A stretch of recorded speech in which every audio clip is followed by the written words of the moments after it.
The Peppa Pig house actually exists, and we've got proof. In 2023, someone found Peppa Pig's house. And yes, it's a real house. An actual house sitting on an actual hill in the English countryside, looking almost identical to the one in the cartoon. And the moment that video hit the internet, something clicked for a lot of people. Because if that house is real, then maybe the show has been hiding more than anyone realized, and once you start paying attention, you can't stop. Rooms that are physically impossible. A secret underground space nobody ever explains. An entire town that exists solely for one family. So today we're going deep into Peppa's house, room by room, detail by detail. And we're starting with the moment that broke the internet. The house on the hill. A driver is passing through the English countryside. Nothing unusual, just fields, roads, quiet villages. And then on top of a hill, completely alone. A small house with a red roof and a triangular shape that looks like it was pulled straight out of a children's cartoon. The clip spread everywhere almost instantly, and people had the same reaction. Wait, is that real? Here's the thing. The creators of the show have actually spoken about the design. The idea was to make the show feel like a drawing a child would make. Kids don't draw houses with architectural accuracy. They draw a box, a triangle on top, stick it on a hill, done. That was the whole vision. A world that looks like it came from a child's imagination, rather than reality. Which honestly makes a lot of sense. But it doesn't explain who lives in that English countryside house. It doesn't explain whether they know they're living in an accidental cartoon landmark. And it definitely doesn't explain why the proportions on the outside of Peppa's house make absolutely no sense once you see what's inside.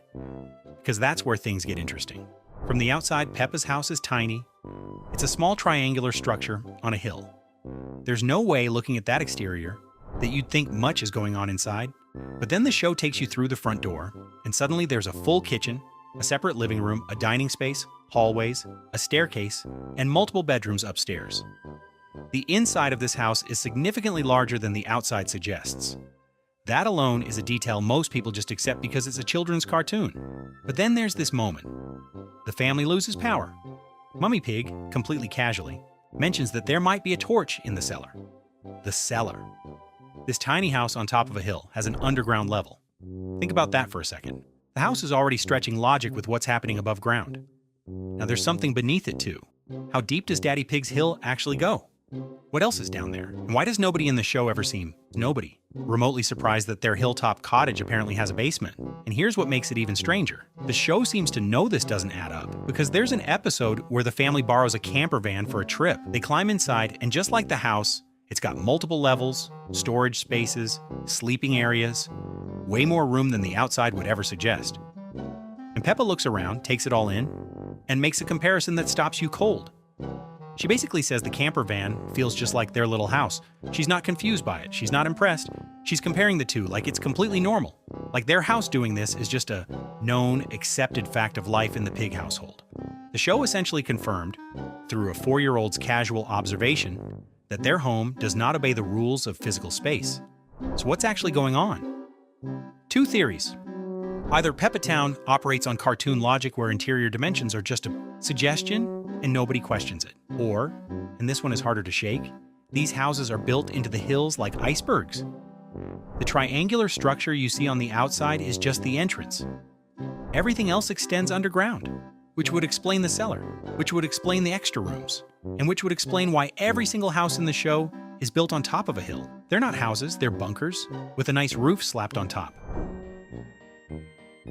Now that we've established the house is physically impossible, let's talk about something that's been sitting in plain sight the whole time: the town itself. It's not called Animal Village. It's not called Countryside Commons or Hillview or anything neutral.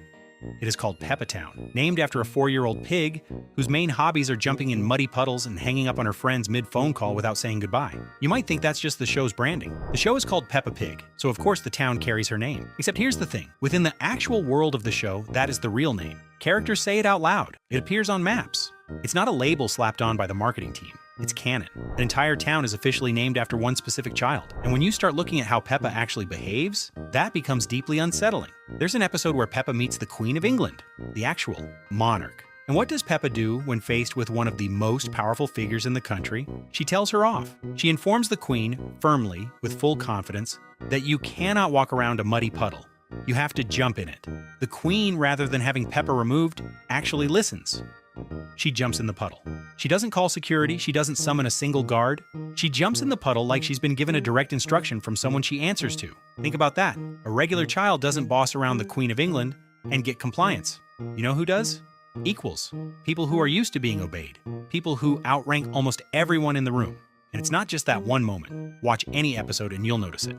Peppa operates with a level of authority that nobody questions. She decides what games are played. She sets the rules. She ends phone calls without saying goodbye and the other person just accepts it.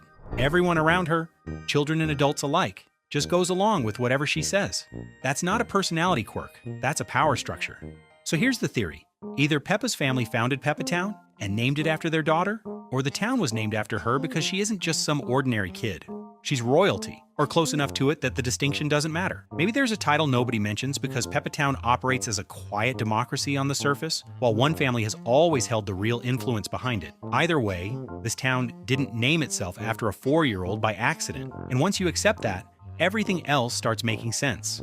Why her house sits on the biggest hill, why she can give orders to the queen and be obeyed, and why an entire municipality is named after a child who hasn't even reached year 1 of school yet. Peppa isn't bossy, she's in charge. There's a difference. Everyone lives on hills. Here's something you probably registered without ever consciously noticing. Nobody in Peppa Pig lives on a normal street. There are no rows of terraced houses, no cul-de-sacs, no neighbors you could wave to from your front door. Every single family lives on their own individual hill, spread out, isolated, separated from everyone else by stretches of open land. On the surface, that's just the art style. Cute, childlike, simple. But then there's an episode where it rains heavily, not a drizzle, not a typical British shower. The narrator announces, completely calmly, that the rain has caused a flood, an actual flood, water covering the lower ground around the town. And Peppa looks out from her house on the hill and says their home has become a desert island. She isn't scared, she isn't worried, she's delighted because the hill did exactly what it was supposed to do. The water never gets close. And here's the thing, every other house in the show is equally untouched because every house is built on a hill. The entire town is elevated. Nobody loses anything. Nobody panics. It's like the whole settlement was designed from the beginning with the assumption that the land below would eventually flood. It's almost like someone sat down with a town planner and had a very specific conversation. What if it rains heavily? What if the water rises? And the answer was simple.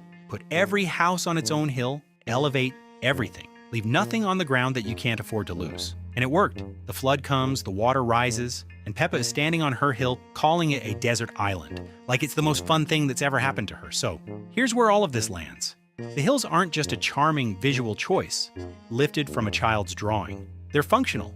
Peppa Town is a settlement that was either built expecting floods, rebuilt after one, or designed by people who understood that the ground level simply cannot be trusted. Maybe there was a catastrophic event in the town's history that nobody ever references directly. Maybe the geography of the area makes flooding inevitable. Or maybe whoever designed this town was thinking much further ahead than anyone gives them credit for. Because if you were building a town to survive rising water, environmental instability, or a serious long-term climate problem, this is exactly what you'd build. Individual elevated structures, maximum separation between households, every family self-sufficient on their own hill, and if you were really thinking ahead, you'd also dig those houses into the hills themselves. Underground storage, extra rooms, emergency supplies, a cellar full of torches for when the power goes out.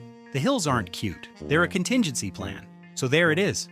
Peppa's house is not just a cartoon backdrop. It's a physics-defying, flood-resistant structure built into a hill in a town that may or may not be named after a child with suspicious levels of authority over the reigning monarch. The outside exists in real life. The inside shouldn't be possible. And somewhere beneath it all, there's a cellar that nobody talks about. If you've spotted other hidden details we missed, drop them in the comments below. And if you enjoyed this one, we've got more videos going deep on things you never noticed in shows you thought you knew inside out. See you in the next one.